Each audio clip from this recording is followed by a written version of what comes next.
Bien, ahora sí. Vamos a orar entonces para comenzar la clase de hoy. Señor, te adoramos y te bendecimos, te damos gracias por tu amor, por tu misericordia, por el privilegio de ser tus hijos.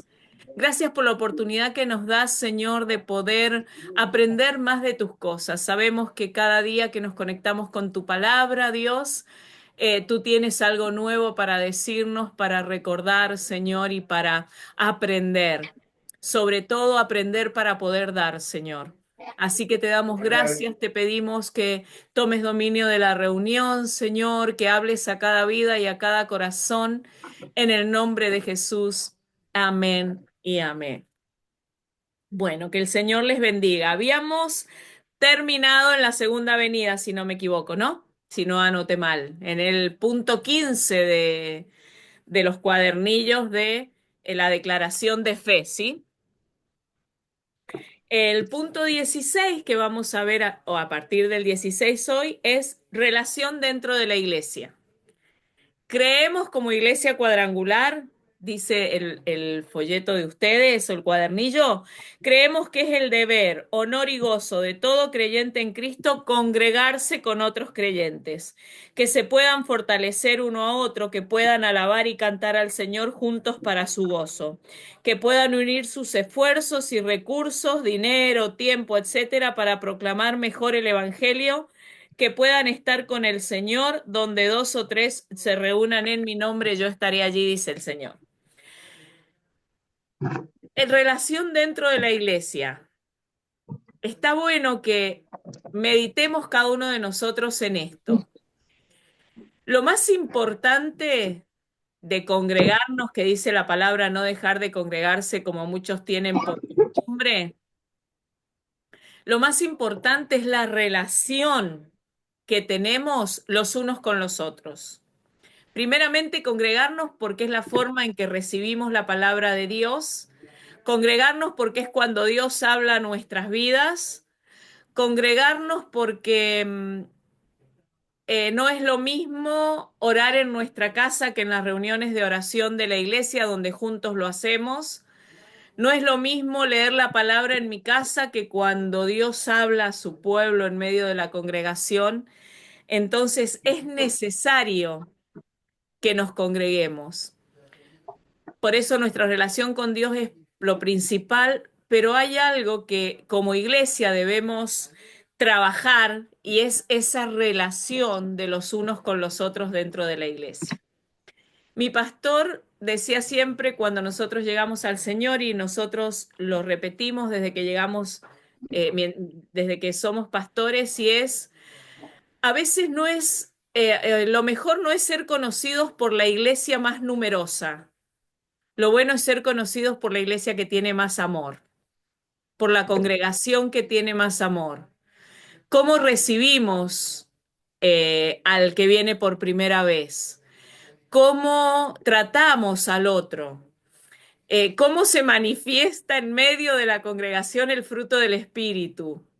Muchas veces es real, tenemos que tener paciencia, muchas veces tenemos que poner en práctica, pero lo bueno es que podamos amar a quien está a nuestro lado, alabar al Señor con un pueblo con quien amemos, un pueblo a quien consideremos. En el cuadernillo ustedes tienen un texto que es Hebreos 10, 24 y 25 y dice, considerémonos unos a otros para estimularnos al amor y a las buenas obras, no dejando de congregarnos como algunos tienen por costumbre, sino exhortándonos y tanto más cuando veis que aquel día se acerca. Que esta sea la relación que tenemos como pueblo de Dios. Yo puedo exhortar a alguien, puedo decirle, mira hermano, hermana, esto yo creo que lo estás haciendo mal, pero debemos hacerlo con amor. No es bueno que en medio de la iglesia de Dios haya chisme, haya comentarios. No es bueno que en medio de la iglesia de Dios critiquemos al otro. Siempre decimos es bueno sentarnos, juntarnos a tomar un mate y a charlar de las cosas de Dios. Lo que no es bueno es cuando nos juntamos a tomar mate y hablar del otro. Sí, el léxico, en el lenguaje popular no es bueno tomar mate con cuero, no es bueno juntarnos a tomar mate con alguien para sacarle el cuero a otro, sino que si yo veo algo en mi hermano, yo pueda ir y exhortarlo en el nombre del Señor, ir y hablar con la palabra y siendo respaldada y siendo respaldado esa exhortación con la palabra. Y es, como les decía recién, es amar al otro. Eh, Yo digo siempre, a veces el otro no colabora para que lo amemos, pero debemos amar. Dentro de una congregación, y lo hablamos al principio, creo, en otra clase, dentro de la congregación podemos tener más afinidad con uno que con otro, podemos charlar más con uno que con otro, entendernos más con unos que con otros, pero lo bueno es que podamos amar a toda la congregación, lo bueno es que podamos manifestar ese amor que es el amor que Dios pone en nuestras vidas, ese amor que hace que podamos relacionarnos, aunque en algunas cosas no congeniemos, pero que podamos charlar y que podamos amarnos los unos a los otros y que podamos escuchar al otro y que podamos apoyar al otro y orar también por el otro. Entonces, creemos que la relación dentro de la iglesia debe estar. También creemos que la relación dentro de la iglesia de líder a miembro o entre los miembros no debe ser de acuerdo a lo que das o de acuerdo a lo que tenés, ¿sí? Porque todos somos hijos de Dios y hoy nos toca estar en un lugar determinado, como siempre lo decimos, y mañana ya no vamos a estar ocupando ese lugar quizás de liderazgo y nos va a tocar ser liderados. Entonces lo bueno es eso, que podamos tratar al otro como a nosotros mismos. Amar a Dios por sobre todas las cosas, pero amar también al que tengo a mi lado con sus defectos y con sus virtudes, porque también deben amarme con mis defectos y mis virtudes. Entonces, creemos que la relación dentro de la iglesia entonces debe ser con amor, debe ser por amor y por amor al Señor y por amor a quien está a nuestro lado. ¿Sí? Después, el siguiente punto habla del gobierno civil, de nuestras autoridades civiles, ¿sí? Creemos que el gobierno ha sido establecido por Dios para el interés y bienestar de toda la gente, porque nuestro Dios no es un Dios de confusión o desorden, que las leyes deben ser obedecidas, que debemos orar y apoyar siempre a quienes representan al gobierno, excepto en lo que sea contrario a la voluntad de Dios, que Jesús es el verdadero rey y que cualquier otro gobernante reina bajo su señorío y hasta donde él lo permite. La palabra de Dios nos exhorta y nos llama a someternos en Romanos 13, a someternos a toda persona a las autoridades superiores. Como miembros de la sociedad debemos someternos a nuestras autoridades. ¿Hasta qué punto? Hasta el punto que esté permitido dentro de la palabra de Dios. Hasta ese punto. Hola Amadeo, me está saludando, disculpen que corte. Hola Ama. Eh, Hasta ese punto debemos nosotros someternos a las autoridades. Obviamente hemos vivido tiempo en nuestro país donde han salido ciertas leyes como el aborto, como todas esas que hacen que desobedezcamos la ley de Dios. Es decir, aceptamos las leyes del gobierno mientras no estemos desobedeciendo la ley de Dios, mientras vivamos bajo los mandamientos divinos, y eso debemos entonces aceptarlo, mientras no nos pidan desobedecer la ley de Dios. Como miembros de la sociedad, debemos pagar nuestros impuestos, porque la palabra de Dios dice, dad a César lo que es del César y a Dios lo que es de Dios. Entonces debemos pagar nuestros impuestos. No es bueno que nos enganchemos de la luz, no es bueno porque estaríamos robando, no es bueno que tratemos de evadir ciertos impuestos, debemos dar testimonio de que somos hijos de Dios y debemos cumplir con lo que el gobierno civil nos pide, ¿sí? Debemos cumplir con nuestros pagos regulares y debemos orar.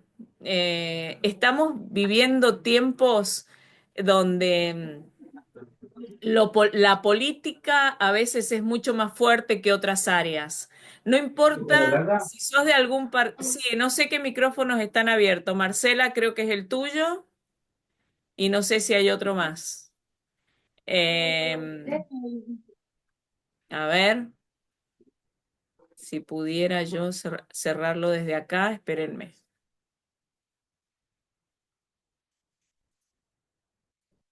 A ver,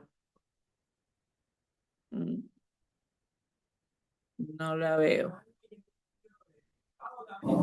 Ahí igual lo cerró ya Marcela, Ah, bueno, pastora. entonces, sigamos. Entonces, cuando nosotros debemos cumplir con nuestras autoridades, es más, podemos ser o no, o podemos simpatizar o no con un partido político.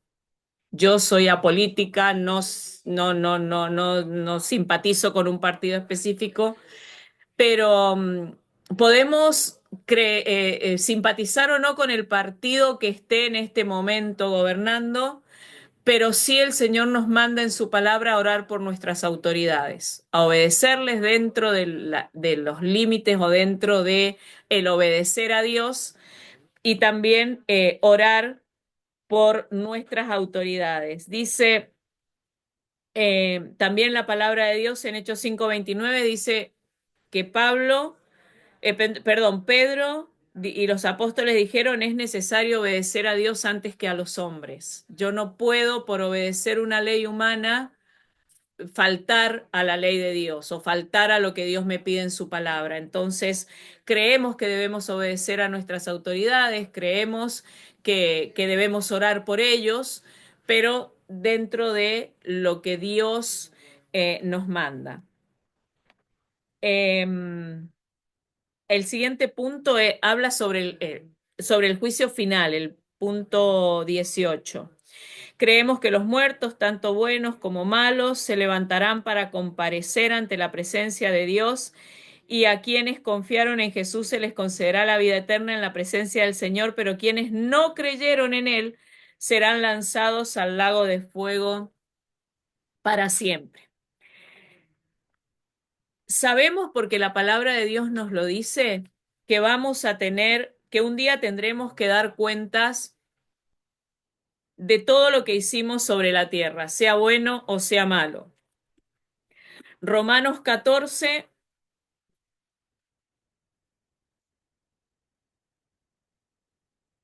Romanos 14, 9 al 12 dice,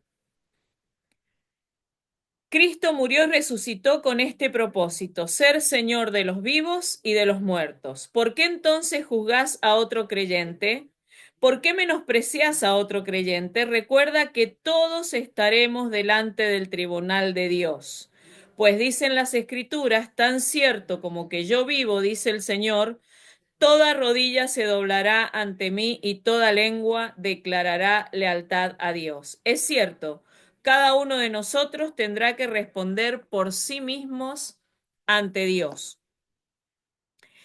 Em, Decíamos entonces que la palabra de Dios nos dice que un día tendremos que dar cuentas delante de Dios de nuestros actos, de nuestras actitudes, de lo que hacemos, sea bueno o sea malo. Ahora bien, obviamente, los que andan en malos caminos tendrán entonces, deberán ser juzgados y castigados. Cuando nosotros vamos al Antiguo Testamento, vemos que los castigos que Israel y otras naciones experimentaron por haberse desviado del camino de Dios, entonces revelan que Dios es un Dios de justicia. Ahora bien, gracias al Señor, ese Dios de justicia actúa con misericordia y cuando nosotros reconocemos que lo que hemos hecho mal, podemos, entonces es allí cuando el Señor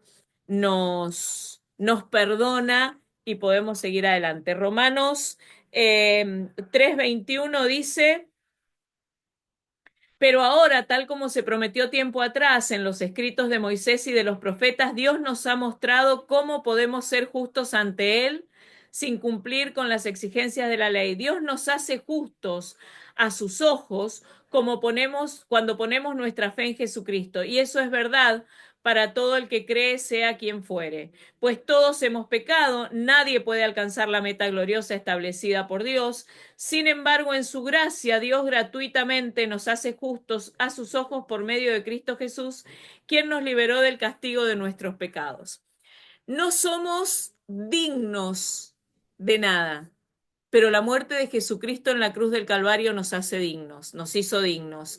Aceptar a Cristo como nuestro Salvador nos hace dignos. Entonces, la justicia divina nos dice que todos pecamos y cuanto todos pecamos, somos castigados. Pero la misericordia de Dios al enviar a su Hijo hizo que en Jesucristo nosotros podamos recibir por gracia ese perdón a nuestros pecados. Ahora bien, cuando nosotros nos detenemos a pensar en esto y a ver y a leer en la palabra de Dios, vemos que a lo largo de toda la Biblia Dios aparece como juez justo.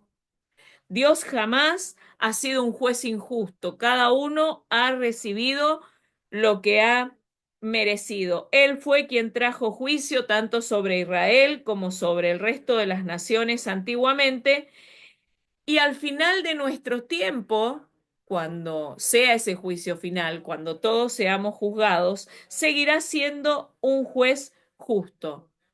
Pero ahora bien, en el Antiguo Testamento nosotros vemos que Dios es el juez justo. Nosotros, en nuestro tiempo, en este tiempo, ese juicio se medirá a través de Jesucristo, a través del Hijo. Porque vemos que si nosotros vamos a Juan 5:22,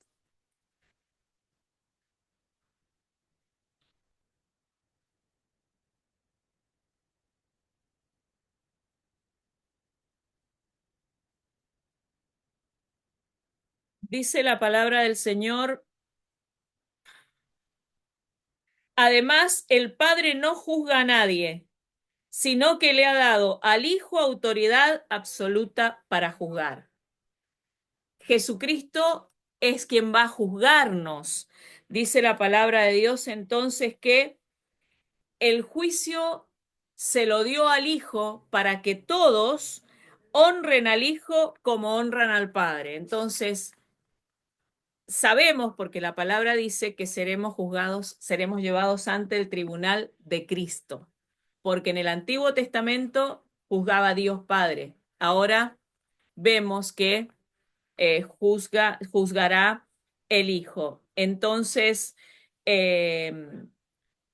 Dios Padre ha determinado entonces en el día que se juzgará al mundo. Vemos que cada hombre, usted y yo, vamos a tener que responder individualmente a Dios por lo que hemos hecho con nuestra vida. O sea, eso sabemos.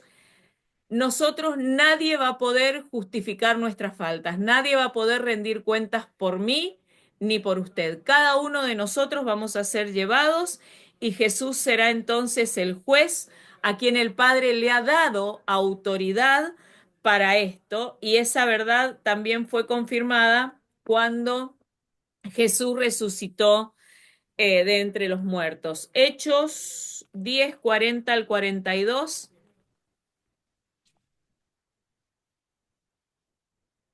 Dice la palabra del Señor, pero Dios lo resucitó al tercer día. Después Dios permitió que se apareciera, no al público en general, sino a nosotros, a quienes Dios había elegido de antemano para que fuéramos sus testigos. Nosotros fuimos los que comimos y bebimos con Él después de que se levantó de los muertos. Y Él nos ordenó que predicáramos en todas partes y diéramos testimonio de que Jesús es a quien Dios designó para ser el juez de todos. O sea, Dios Padre designa entonces a Jesús, a Dios Hijo, para que sea el juez. Jesús es el juez tanto de los vivos como de los muertos, de todos los que han pasado sobre la faz de la tierra, no importa qué sea. Mire, no importa el cargo que ocupemos, no importa los años que llevemos como ministros, no importa los años que llevemos conociendo al Señor y no importa si somos pastores o líderes de cuán grande sea la cantidad de personas a las que ministramos. Todos vamos a tener que rendir cuentas ante el Señor y todos vamos a tener que pasar ante Jesús el juez, porque Jesús es el único que ha sido establecido como juez de la humanidad y Él es quien dice cómo es que una persona se salva y cuáles serán las condiciones del cielo y del infierno, qué tendremos que hacer. Cuando nosotros vemos eh, Hebreos 9:27 nos habla que el hombre muere una sola vez. Eso significa que el hombre, una vez que el hombre no tiene oportunidad de corregir o de decidir o de qué va a pasar con su eternidad, solo una vez, y es en esta vida, mientras caminamos en la tierra, tenemos oportunidad de trabajar para alcanzar la vida eterna y poder entonces eh, poder vivir con el Señor eternamente. Cuando nosotros vamos a Lucas 16,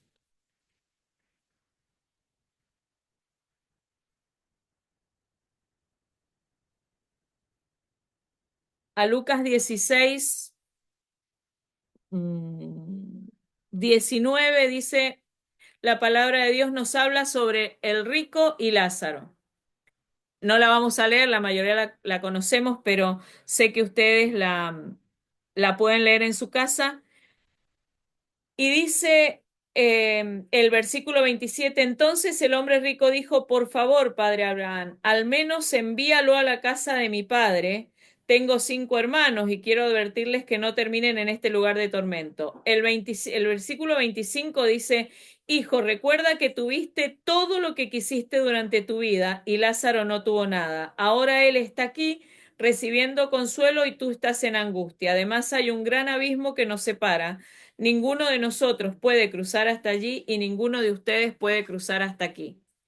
Una vez que partimos de este mundo, no tenemos oportunidad de cambiar el destino que vamos a tener. Por eso es bueno que podamos eh, vivir una vida de acuerdo a la palabra de Dios para no tener que lamentar después en qué lugar pasaremos la vida eterna. Quien confía en Cristo ha escapado entonces de la perdición eterna eh, y hay algo que es bueno saber, que es bueno pensar, porque no sé si les pasa, pero a veces en el transcurso del andar por esta vida, el cristiano o las personas en general creen que les falta mucho todavía.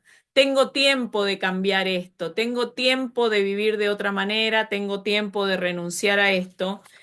Y el saber que hay un juicio, el tomar conciencia de esto, el pensar en esto, el ocuparnos de aprender de estas cosas también, hace que podamos vivir una vida de acuerdo a la palabra de Dios, porque a veces no tomamos conciencia de este momento que vamos a tener que pasar todos y cada uno de nosotros. Ahora bien, toda la humanidad se va a encontrar un día entonces cara a cara con Dios. Algunos quizás con miedo, otros con expectativa, pero los que conocemos a Dios cara a cara, los que viven una vida de acuerdo a la palabra de Dios, entonces tenemos la seguridad de que lo veremos personalmente y anhelamos y ansiamos vivir ese momento. El juicio de los creyentes acontecerá, dijimos hace unas clases atrás, en la segunda venida de Jesús, cuando Él se sentará en su tribunal para dar los galardones a su pueblo según hayan sido sus obras. Así que debemos caminar cada día creyendo que alcanzaremos esa vida eterna de la mano de Jesús y viviendo una vida de acuerdo a su palabra. Los que en su vida rechazaron a Cristo, obviamente tendrán temor porque el encuentro significa una separación de Dios eternamente. Ahora bien, perdón, en la Biblia encontramos distintos tipos de juicios. Vamos a ver en forma separada. El primer juicio que encontramos es sobre los pecados del creyente en la cruz de Jesucristo. Cuando vamos a Juan 12:31,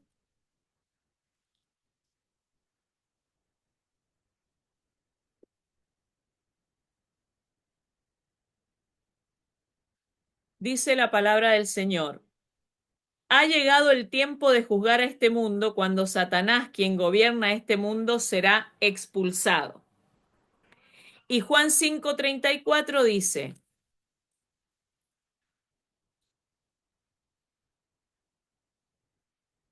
pero yo tengo un testigo aún más importante que Juan, mis enseñanzas y mis milagros. El Padre me dio estas obras para que yo las realizara y ellas prueban que Él me envió.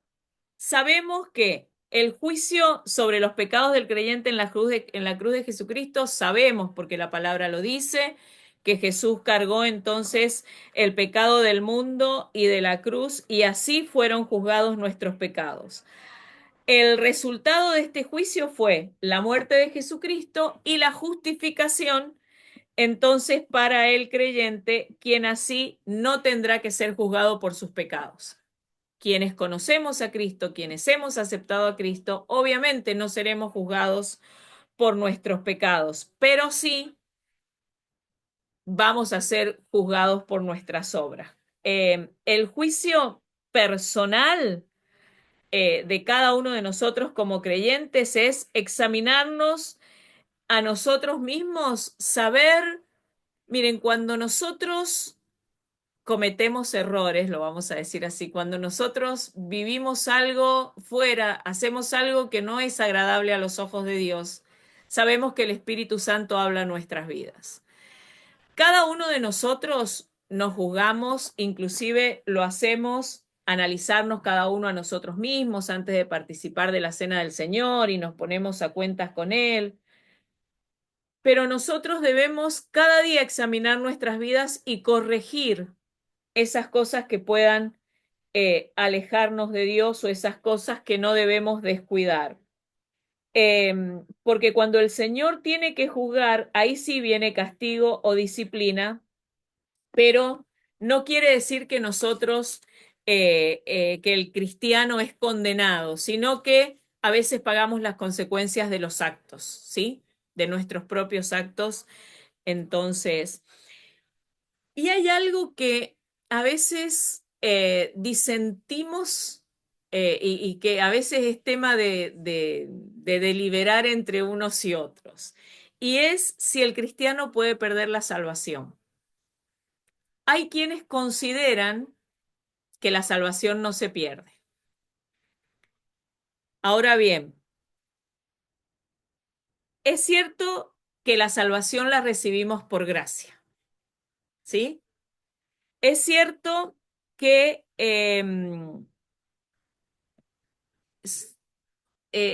nosotros tomamos la decisión, tenemos voluntad propia. Es decir, yo acepto a Cristo y recibo la salvación. Ahora bien, ¿la perdemos o no la perdemos? Hay quienes dicen que si la recibimos por gracia, no importa cómo vivamos, la perdemos.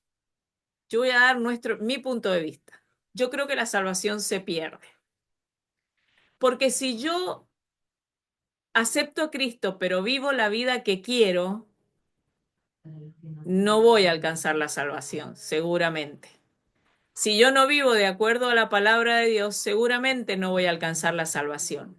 Háblelo con su pastor y, y compártanlo ustedes. Yo creo que se pierde. Ahora bien, Dios, tenemos lo que Dios piensa y la actitud que nosotros tomamos en cuanto a lo que Dios piensa. Yo creo que para mantener mi salvación, yo debo caminar de acuerdo a la palabra de Dios en mi vida. Porque si no, si la salvación no se perdiera, no importa cómo yo viva. No importa si yo eh, vivo de acuerdo a la palabra de Dios o no. ¿Dios tiene poder para mantenernos santos? Sí, vemos que Dios tiene poder para mantenernos santos. Pero también no podemos esquivar que la persona, que el ser humano puede alejarse de Dios. Y si me alejo de Dios, vivo como yo quiero vivir, porque tengo la libertad de decidir. Y entonces no camino de acuerdo a la palabra de Dios y puedo caer en tentación. Y también la palabra de Dios nos muestra en algunos versículos, por ejemplo, anótelo si quiere, Primera de Juan 1, 8 al 9, Santiago 4, 5 al 10, que si alguien se aleja de Cristo, puede pedir perdón y el Señor lo acepta. Y ahí yo lo recupero. Ahí yo comienzo a vivir de acuerdo a la palabra de Dios y entonces mantengo mi salvación. Yo sé que fui salvo por gracia. Yo sé que yo acepté a Cristo y que la muerte de Jesucristo alcanzó para limpiar nuestros pecados una sola gota de su sangre y que Él nos perdona y que cada vez que reconocemos que estamos en falta, Él nos perdona. Pero ahora bien, nosotros llegamos a aceptar a Cristo por fe. La voluntad de Dios es que ninguno de nosotros nos perdamos, es que seamos salvos. Pero como les decía recién, debemos vivir de acuerdo a las Escrituras. Ahora, en cuanto a esto, dice, Primera de Pedro 1 al 5 dice, por la fe que tienen, Dios los protege con su poder hasta que reciban esta salvación, la cual está lista para ser revelada en el día final a fin de que todos la vean. Si nosotros analizamos este versículo, está en la nueva traducción viviente. Por la fe que tienen, Dios protege con su poder hasta que reciban esta salvación. Nosotros tenemos que trabajar cada día para mantener esta salvación, la cual está lista para ser revelada en el día final a fin que todos la vean. Ahora bien, podemos tomar partido por cualquiera de las dos opciones, por la que la salvación se pierde o por la que la salvación no se pierde. Ahora bien, yo creo que la salvación se pierde. Yo la cuido. Cuando llegue el momento del juicio, yo alcancé la salvación. Ahora, si yo creo que la salvación no pierdo nada con creer esto y vivir de acuerdo a la palabra de Dios para alcanzar la salvación en aquel día, como me dice la palabra. Ahora, ¿qué pasa con los que creen que la salvación no se pierde? Viven como quieren, no viven como Dios quiere, no cuidan su salvación, no se aferran a Cristo. ¿Qué va a pasar si la salvación realmente se pierde? Entonces, yo prefiero creer que la salvación se pierde y cuidarla, pero cada uno están las dos, están quienes creen una cosa y quienes creen otra. Entonces, yo creo que la salvación se pierde. La palabra de Dios me está diciendo que yo debo procurar vivir de acuerdo a la palabra de Dios para alcanzar mi salvación. Entonces, eh, háblelo si es un tema para debatirlo con su pastor, háblelo con su pastor. Nosotros creemos y enseñamos que yo debo cuidar la salvación porque la salvación se pierde. Una vez escuché, la salvación no se pierde, el hombre se pierde. Entonces, si yo me pierdo porque descuidé la salvación, yo perdí la salvación. Debemos meditar en esto y tratar entonces de cuidarla. Ante la duda, cuidémosla para no perderla. El otro juicio del que nos habla la palabra es el juicio sobre las obras del creyente, segunda de Corintios 5:10.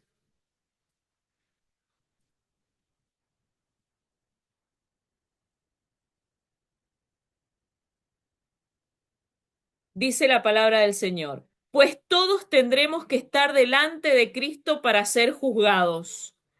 Cada uno de nosotros recibirá lo que merezca, por lo bueno o lo malo que haya hecho mientras estaba en este cuerpo terrenal.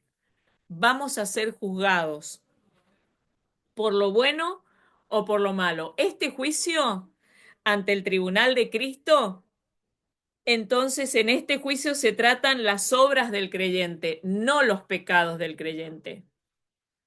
En este juicio se trata si yo hice lo que Dios me mandó hacer o si no lo hice. ¿Cómo lo hice? También va a ser entonces tratado porque, como decíamos recién, los pecados ya fueron juzgados en la cruz del Calvario y nosotros como cristianos hemos pedido perdón ya por esos pecados y allí fueron tratados y ya no nos acordamos de ellos. Pero sí, cada obra que nosotros realizamos será juzgada en este tribunal. Y el resultado, ¿cuál va a ser? Dice la palabra de Dios, recibiremos el galardón o no lo recibiremos. ¿Sí? Cada uno entonces deberá dar cuenta a Dios de sus obras. Eh, cuando leemos Efesios 2:10,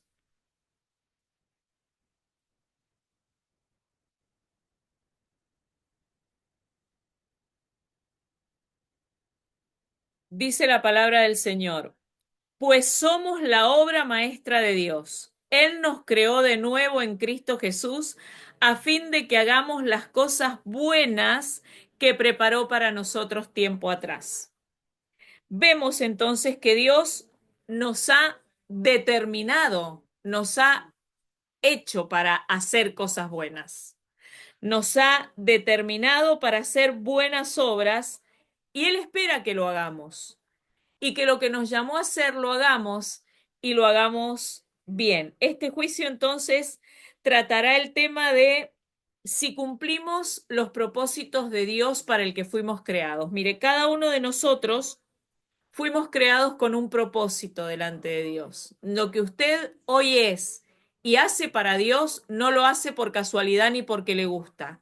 Es porque este es el propósito de Dios para cada uno de nosotros. Entonces, en este juicio sobre las obras del creyente, vemos que tratará cuán bien cumplimos los propósitos de Dios en nuestra vida, qué bien hicimos las cosas que Dios nos mandó y este juicio vemos que será duro. ¿Por qué? Porque podemos perder el galardón y podemos llegar entonces a ser descalificados, dice la palabra de Dios en Primera de Corintios 9:27.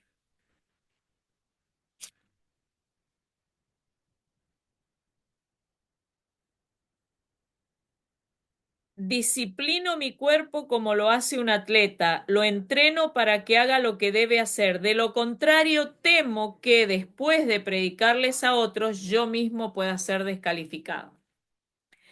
Es decir, debemos predicar la palabra de Dios, porque eso nos fue llamado a todos a hacerlo, a predicar la palabra de Dios, pero no debemos hacerlo solo con palabras, debemos respaldar entonces con nuestro testimonio, porque cuando vamos a la palabra de Dios que dice que seremos probados como el oro, vemos que el oro, la plata, pasan la prueba del fuego. Pero cuando vemos madera, heno, hojarasca, nos habla la palabra de Dios, también aquí en Primera de Corintios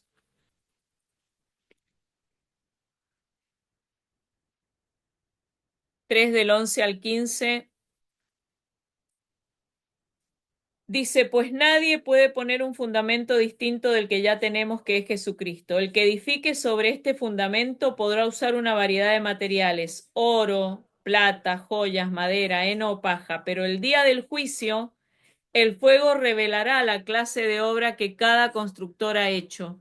El fuego mostrará si la obra de alguien tiene algún valor. Si la obra permanece, ese constructor recibirá una recompensa, pero si la obra se consume, el constructor sufrirá una gran pérdida el constructor se salvará, pero como quien apenas se escapa atravesando un muro de llamas. Seremos probados.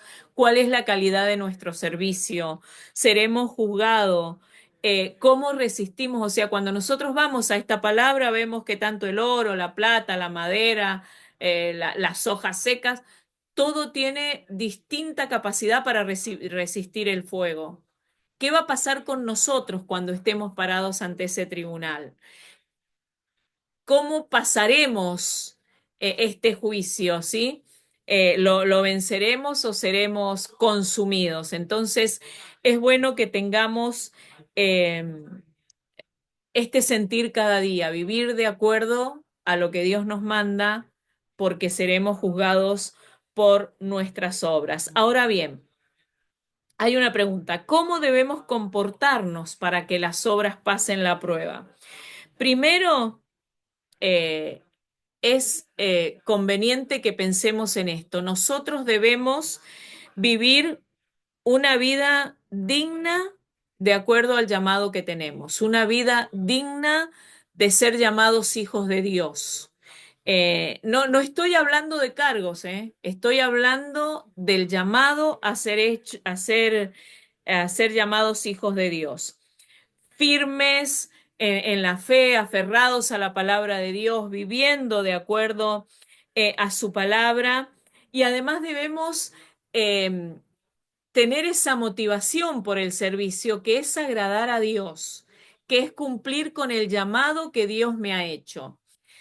Cuando nos toca servir en distintas áreas, sea en el liderazgo, sea en el pastorado, donde sea que nos toque servir, lo único que nos tiene que incentivar a hacer el trabajo es el amor a Dios y cumplir con el llamado que Dios ha traído a nuestra vida, porque cuando lo hacemos por vanagloria propia, cuando nuestra única intención es ser aplaudidos, entonces eso se desvanece rápido, porque en el momento que yo deje de hacer eso, ya no voy a tener los mismos aplausos, por decir así. Entonces, yo debo servir a Dios no importa en el área que me toque, sino que debo hacerlo por la motivación de cumplir con lo que Dios me llamó a hacer, sin importar lo que sea. Entonces, cuando yo sirvo de esta manera,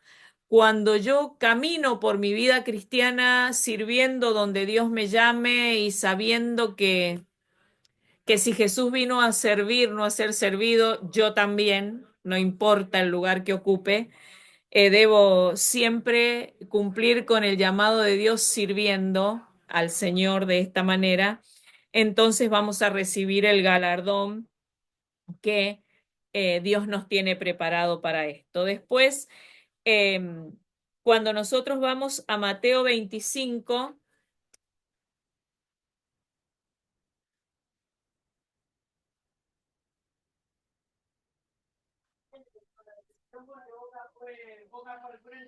Mateo 25, 31 al 46, dice la palabra de Dios.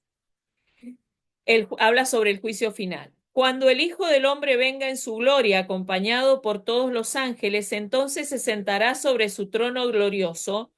Todas las naciones se reunirán en su presencia y él separará a la gente como un pastor separa a las ovejas de las cabras.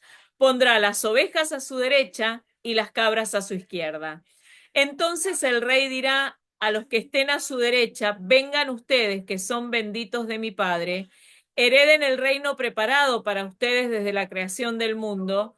Pues tuve hambre y me alimentaron, tuve sed y me dieron de beber, fui extranjero y me invitaron a su hogar, estuve desnudo y me dieron ropa, estuve enfermo y me cuidaron, estuve en prisión y me visitaron. Entonces esas personas justas responderán: Señor, ¿en qué momento te vimos con hambre y te alimentamos, o con sed y te dimos algo de beber, o te vimos como extranjero y te brindamos hospitalidad, o te vimos desnudo y te dimos ropa, o te vimos enfermo en prisión y te visitamos? El rey dirá: les digo la verdad, cuando hicieron alguna de estas cosas al más insignificante de estos, mis hermanos, me lo hicieron a mí. Luego el rey se dirigirá a los de la izquierda y dirá, fuera de aquí ustedes los malditos, al fuego eterno preparado para el diablo y sus demonios, pues tuve hambre y no me alimentaron, tuve sed y no me dieron de beber. Fui extranjero y no me invitaron a su hogar. Estuve desnudo y no me dieron ropa. Estuve enfermo y en prisión y no me visitaron. Entonces ellos responderán, Señor, ¿en qué momento te vimos con hambre o con sed o como extranjero, desnudo o enfermo o en prisión y no te ayudamos? Y él responderá, les digo la verdad, cuando se negaron a ayudar al más insignificante de estos mis hermanos, se negaron a ayudarme a mí. Y ellos irán al castigo eterno, pero los justos heredarán la vida eterna. Vemos entonces que este juicio sobre las naciones en estos versículos que leíamos se mencionan se mencionan tres grupos de personas: las ovejas, que son los creyentes, los que irán a su derecha; las cabras, que son los incrédulos, los que nunca le aceptaron, los que van a la izquierda; y los hermanos y los pequeños, que es el pueblo de Israel, en este caso de estos versículos, pero sabemos que nosotros hoy lo hacemos por el necesitado, por el que nos toca ministrar, por el que nos toca escuchar, por el que nos toca dar, por el que nos toca compartir, pero el juicio a las naciones será por estos tres. Aquí vemos divididos estos tres grupos.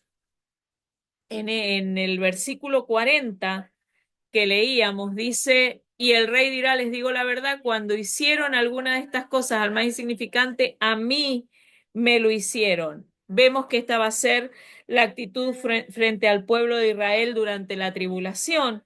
Los gentiles que ayuden al pueblo de Israel durante este tiempo, entonces, eh,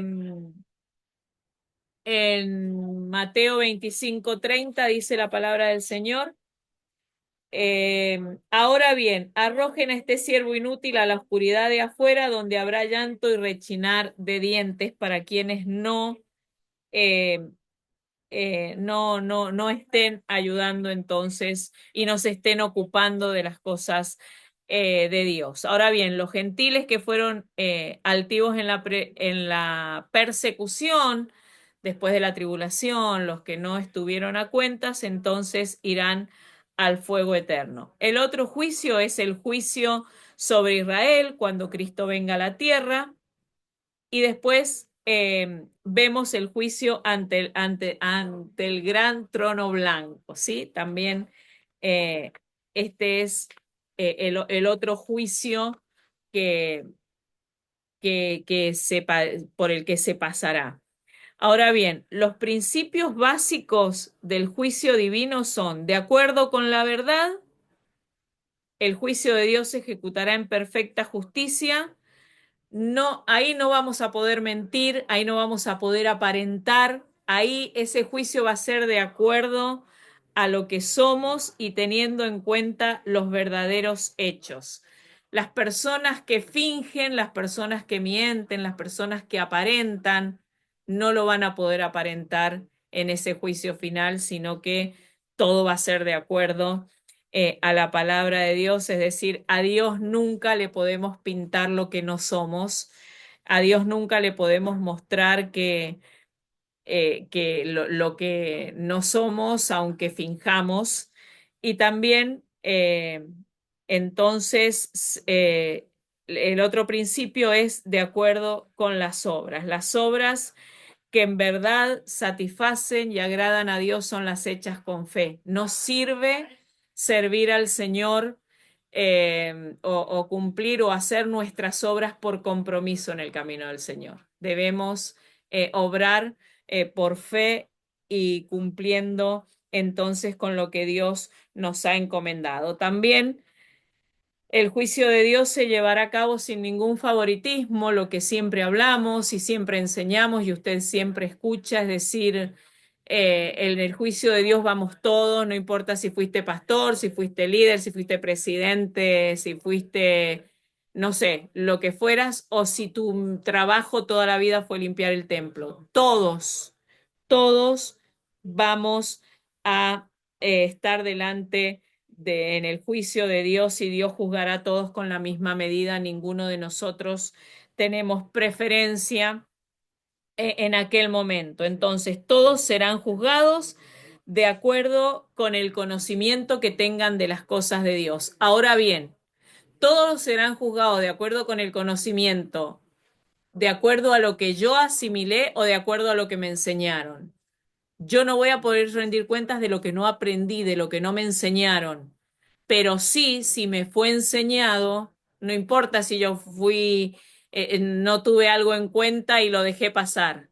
Debo entonces, de acuerdo al conocimiento que tengamos de las cosas de Dios, porque a medida que vamos caminando en el camino del Señor, vamos aprendiendo. Cuando nosotros tenemos la bendición, por ejemplo, ahora, de participar de estas enseñanzas o es un poco también lo que hablábamos recién en cuanto a no dejar de congregarnos, porque no es lo mismo que yo lea la palabra en mi casa que Dios use a quien le toque traer la palabra para explicármela. Entonces es bueno también que tratemos de asimilar porque yo voy a ser juzgado por lo que aprendí, ¿sí? En el camino del Señor. Y también entonces de todo lo que yo pueda hacer como cristiano, entonces voy a ser juzgado por mis obras y por cómo yo viva en el camino del Señor. ¿Sí? ¿Quedó alguna duda en cuanto a esto? No me pregunten, no, no. Si quedó alguna duda, pueden preguntar o pueden... igual van a recibir después un material, son libros, están en PDF, son libros muy grandes donde del pastor Otremba, donde él explica las cuatro fases del Evangelio cuadrangular muy bien y todo esto está muy bien explicado, así que cuando usted lo reciba, es bueno que cuando tenga un tiempo, no ahora que esté cursando otras materias, pero usted puede ir viéndolo precisamente para eso, para tener conocimiento. Porque si ignoramos ciertas cosas, entonces será muy fácil que caigamos en, en otros tipos de enseñanza, ¿sí? Entonces, bueno, esto es lo que vimos en cuanto al juicio final. Vamos a parar 10 minutos para que pueda salir, tomarse un té, preparar lo que quiera y volvemos con otros temitas más. Ya yo creo que en una clase más no me van a soportar más, una más y terminamos. Así que Una bueno, pregunta, sí, ¿cómo era el nombre del primer juicio? a ver, déjame que me fije. El juicio sobre los pecados del creyente que fue en la cruz. No vamos a Ok, ser juzgados por eso. Fue con la ajá. muerte de Jesucristo. Allá fueron juzgados nuestros pecados. No van a ser juzgados nuevamente. ¿Ese era? Sí, Bueno, gracias. entonces paramos un segundo y nos volvemos a conectar en 10.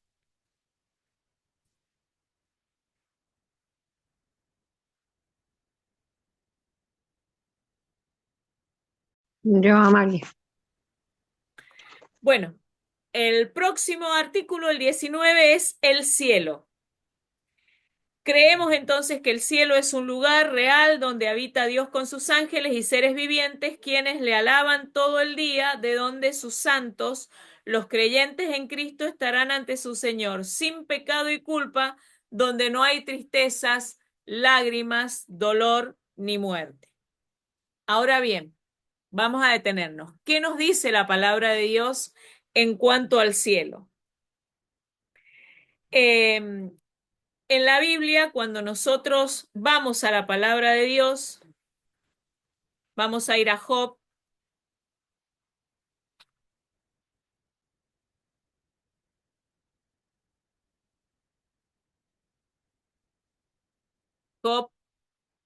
28:37.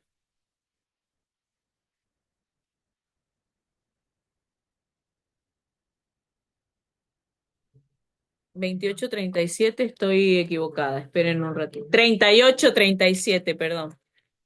Me faltaba el 28:37.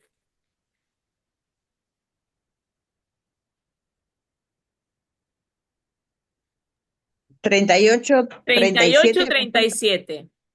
Ok, Dice, gracias. ¿quién es lo suficientemente sabio para contar las nubes? ¿Quién puede inclinar los cántaros de los cielos? En este versículo vemos que el cielo el cielo se menciona como el espacio que hay entre el cielo y la tierra, como el espacio en el que se encuentran los planetas en este versículo. La Biblia habla de esta manera. Ahora bien, si vamos a Apocalipsis 21:10,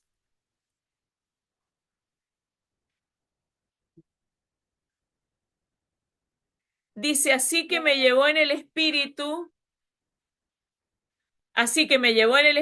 a una montaña grande y alta y me mostró la ciudad santa, Jerusalén, que descendía del cielo desde la presencia de Dios. La palabra nos habla del cielo aire, que está entre el cielo y la tierra, y en este versículo, por ejemplo, nos habla del cielo, el lugar donde Dios habita. Lo que hace que este cielo que menciona Apocalipsis sea este cielo sea el cielo, es que Dios está ahí. Pero entonces vemos que el término cielo se usa para el aire, donde están los planetas, y también se usa para describir el área espiritual, el área donde está Dios. Y también, si nosotros vamos a Efesios 6:12,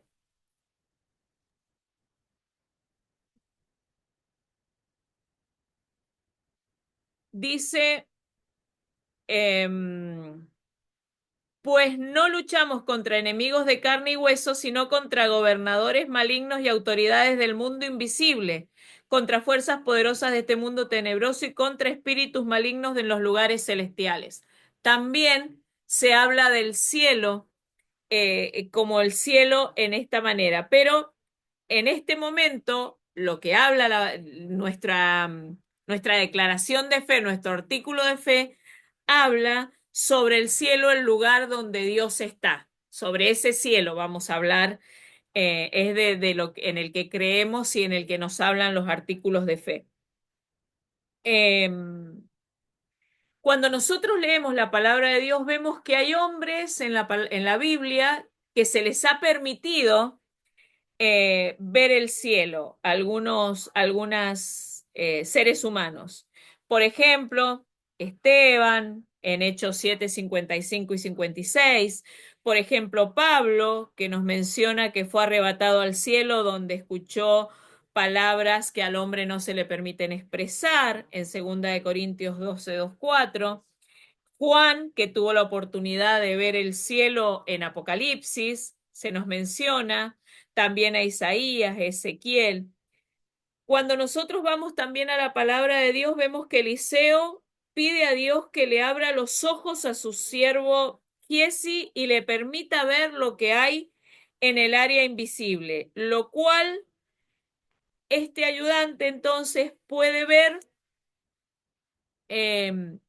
para que este hombre pueda ver. Ahora bien, tenemos que ver nosotros que el reino de Dios es el gobierno espiritual marcado por el amor y se expande en toda la tierra por el ministerio de la Iglesia de Cristo. Como ciudadanos del cielo, vemos que nos acompaña un gran gozo. Nuestros nombres están escritos en el cielo, este gozo nos da fuerza para seguir adelante, aún en momentos de dificultades y sufrimientos, como lo dice Romanos 5, del 1 al 5. Como creyentes que vivimos en la tierra, tenemos que pasar momentos difíciles todavía y necesitamos la protección divina, pero sin embargo sabemos que lo mejor está por venir. Sabemos que lo que podemos captar del cielo cuando leemos la palabra de Dios, obviamente es limitado. Obviamente nuestra mente finita no nos deja captar la dimensión del cielo que la palabra de Dios nos habla, ya que la realidad es la realidad entonces es más maravillosa de lo que ahora podemos comprender. Cuando vamos a Primera de Corintios 2:9,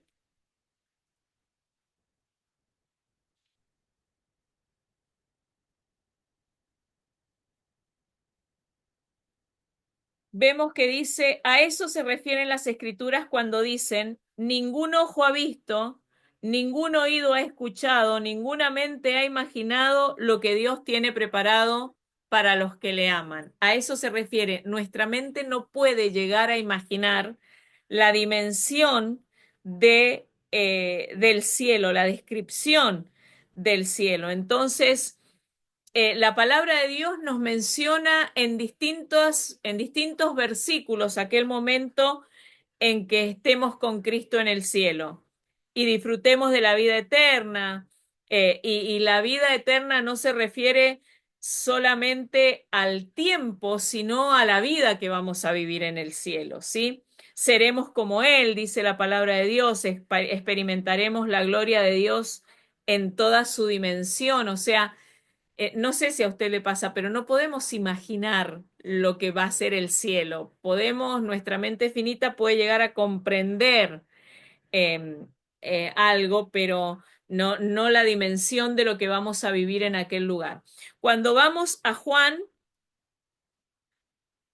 14, 1 al 3 dice, no dejen que el corazón se les llene de angustia, confíen en Dios y confíen también en mí. En el hogar de mi padre hay lugar más que suficiente. Si no fuera así, ¿acaso les habría dicho que voy a prepararles un lugar? Cuando todo esté listo, volveré para llevarlos, para que siempre estén conmigo donde yo estoy. Fíjense que este versículo nos habla del cielo como un lugar real, como un lugar que va a preparar para nosotros, como no sé, un lugar con muchas habitaciones donde vamos a vivir para siempre, pero un lugar real, físico, una ciudad enorme, llena de gente redimida, o sea, eso tenemos que saber que el cielo es el lugar donde Dios habita y también los ángeles se encuentran allí. A veces eh, pensamos que el cielo está tan lejos, ¿sí? Es lo que nos pasa como seres humanos, pero vemos que cuando leemos la palabra de Dios, vemos que está más cerca de lo que nos imaginamos.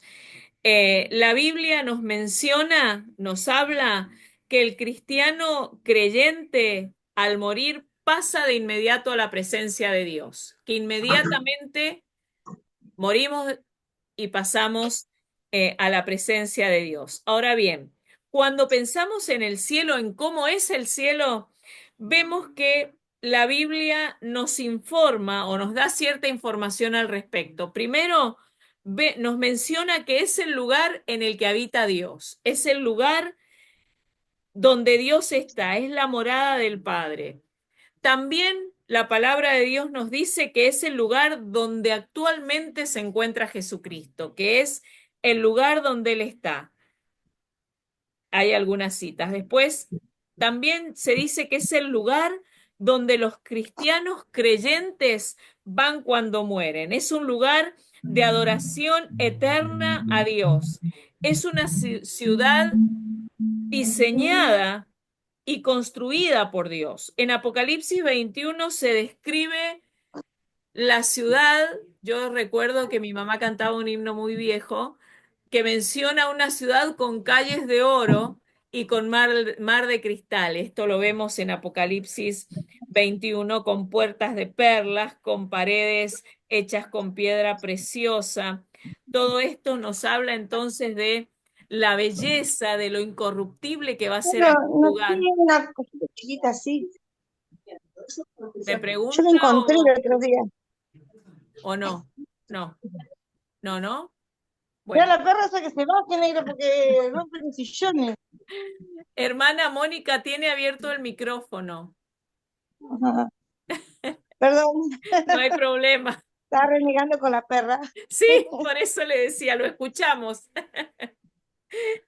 Esta descripción entonces de la ciudad celestial nos relata con palabras humanas un poco de lo que será el cielo. Y fíjense que cuando leemos Primera de Corintios 13:12, podemos leer, dice, ahora vemos todo de manera imperfecta, como reflejos desconcertantes, pero luego veremos todo con perfecta claridad. Todo lo que ahora conozco es parcial e incompleto, pero luego conoceré todo por completo, tal como Dios ya me conoce a mí completamente. Es decir, hoy no nos imaginamos, hoy conocemos lo que humanamente la palabra nos dice, pero vemos que no llegamos a conocer, que seguramente es mucho más lindo de lo que nosotros podemos imaginar. También Hebreos 11:16 nos menciona que es una mejor patria que donde nosotros vivimos, que es una patria celestial, mucho, mucho más excelente, mucho mejor de lo que nosotros podemos entonces imaginar. Cuando vamos, por ejemplo, hay otras citas, pero a Lucas 23,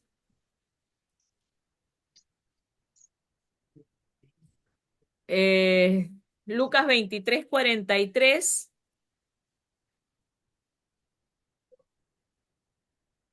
Jesús respondió, te aseguro que hoy estarás conmigo en el paraíso. Recordemos que este momento en el que Jesús era crucificado y el ladrón que está, y Jesús le dice estas palabras al ladrón que estaba siendo crucificado con él, vemos que lo describe como un paraíso, como un lugar excepcional, como un lugar inimaginable. Se entendía como un lugar de mucha bendición, un lugar como un jardín, es decir, veremos que el paraíso es aquel lugar celestial que nos espera. Entonces, también en este versículo vemos que en estos versículos que acabamos de leer, vemos que inmediatamente cuando un creyente muere, va inmediatamente al cielo porque Jesús le dice al ladrón, hoy estarás conmigo en el paraíso. Entonces,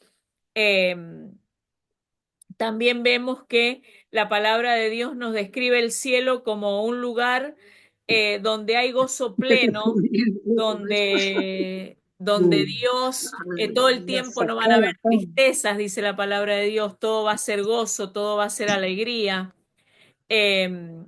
También vemos que la palabra de Dios nos enseña que no, en la vida eterna no va a haber casamientos, la vida eterna es diferente, se compara con la de los ángeles.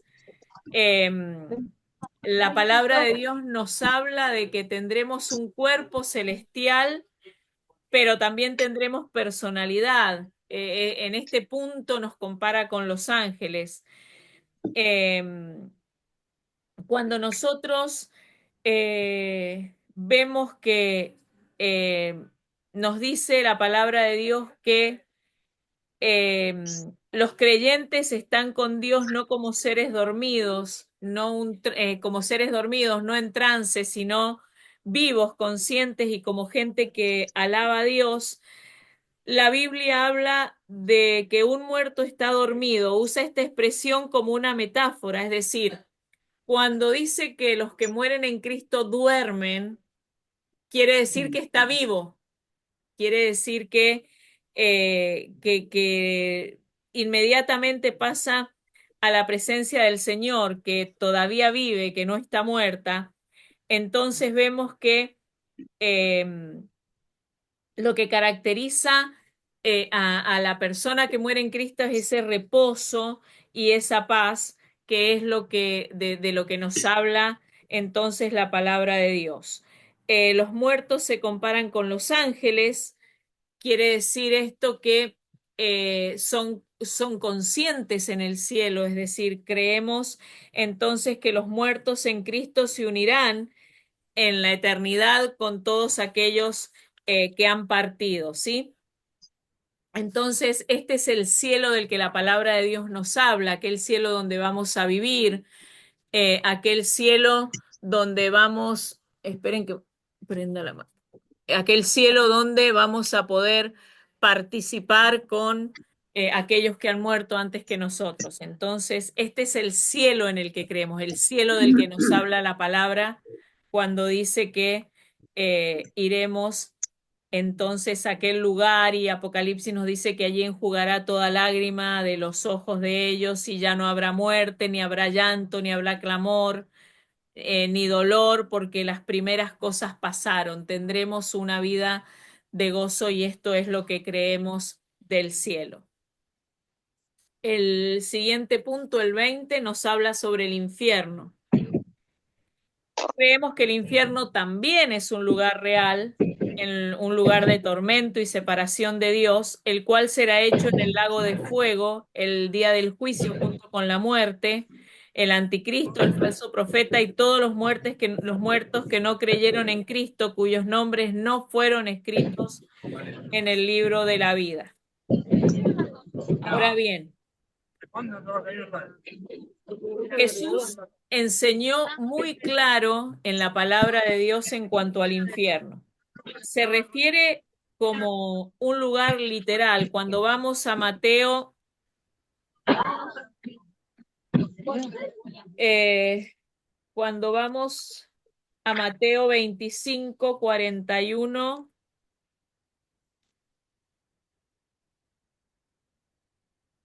que lo leímos recién el versículo, luego el rey se dirigirá a los de la izquierda y dirá: fuera de aquí ustedes los malditos al fuego eterno, preparado para el diablo y sus demonios.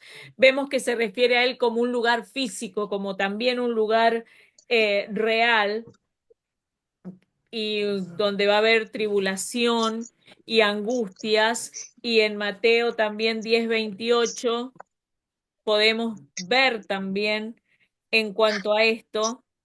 Dice: no teman a los que quieren matarles el cuerpo, no pueden tocar el alma, teman solo a Dios, quien puede destruir tanto el alma como el cuerpo en el infierno. Jesús mismo mencionaba cuando hablaba, cuando enseñaba, entonces, en cuanto al infierno, y nos dice en su palabra que la morada de los que rechazan a Dios se caracteriza por el fuego eterno, es lo que leemos en la palabra de Dios.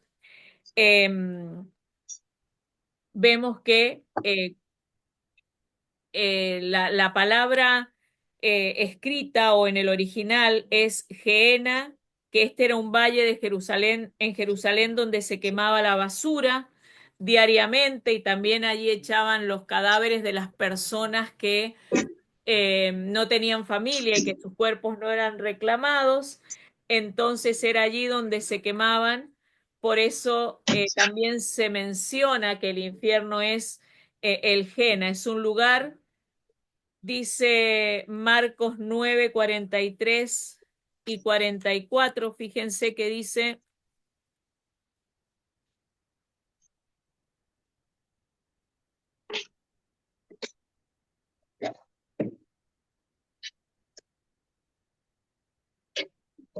si tu mano te hace pecar, córtala. Es preferible entrar en la vida eterna con una sola mano que en el fuego inextinguible del infierno con las dos manos. Y el 44 dice, perdón, ese es el 44, el 43, no, que con las dos manos. Entonces vemos que la palabra de Dios es clara, donde dice que es preferible que nos falte algo a que una parte, a que no entremos en la presencia del Señor, y nos habla sobre esto, sobre la descomposición espiritual en el infierno, ¿sí? Jesús es el autor de la gracia, pero también escribió sobre el infierno, nos habla sobre el horno de fuego donde habrá llanto y crujir de dientes. Cuando leemos la palabra de Dios donde nos habla sobre el infierno, vemos que son imágenes que describen un terrible tiempo de tormentos difíciles de describir, y la realidad del infierno es como el cielo. Si bien no podemos imaginarnos la belleza del cielo, tampoco cuando leemos la palabra de Dios y cuando estudiamos en cuanto a esto podemos imaginarnos la magnitud de lo que es el infierno. Entonces vemos que el estado de la persona es total perdición y total angustia en aquel lugar. Cuando nosotros leemos, y la leímos recién, por eso no vamos a volver a leer ahora, la historia del rico y Lázaro, vemos que Jesús nos dice que si el hombre no toma la decisión correcta durante la vida en este mundo, entonces se pierde eternamente.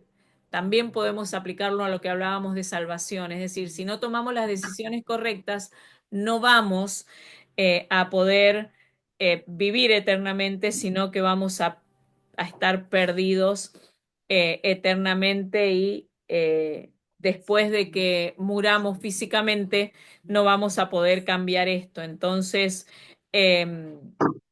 a veces estamos en una época donde disfrazan quizás también lo que es la realidad del infierno, pero debemos tener presentes que existe y que es real porque la palabra de Dios lo dice. Es decir, la decisión la tenemos que tomar nosotros, dónde queremos vivir la eternidad.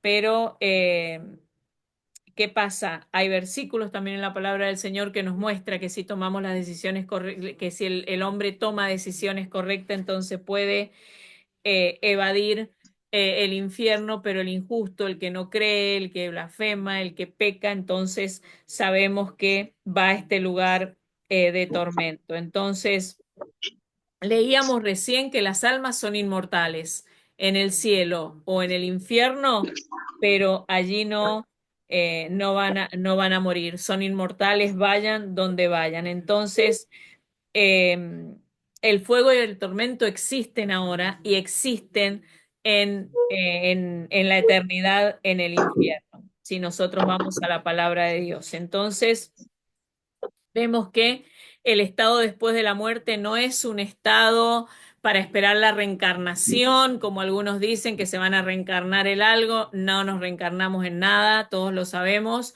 o vamos al cielo o vamos directamente al infierno, tampoco como algunas doctrinas creen que hay un lugar donde están allí, un purgatorio, donde pueden allí después, si el resto de su familia hace ciertos rituales o ciertas cosas, pueden salir de ese lugar e ir al cielo. Eso también lo sabemos. Eh, que no hay forma de que en un purgatorio se puedan pagar las culpas y ascender al cielo. Una vez que partimos de este mundo, seguramente vamos a ir a un lado o al otro. No tenemos otra opción. Tampoco la oración por los muertos. Sabemos que hay doctrinas que hacen estas cosas para que cambie el destino del alma, pero las cosas no son así. Entonces, nosotros hoy debemos hablar de la palabra de Dios, debemos evangelizar a los vivos, pedir que se arrepientan ahora para que puedan ascender a los cielos y poder estar allí con el Señor. Entonces, cuando un ser humano muere, va a un lado o va al otro. Todo depende de nuestra relación con Cristo. La palabra de Dios y el apóstol Pablo en varios versículos nos enseña que el creyente que muere va a estar con Cristo. Entonces, cuando el creyente muere, decíamos recién, enfrenta el juicio ante el tribunal de Cristo, directamente allí y por nuestras obras. Bueno, yo sé que nos falta un ratito, pero vamos a terminar en este tema y nos quedan un par para el próximo martes. Así ya terminamos, ¿sí? Los voy a liberar ahora. Vamos a...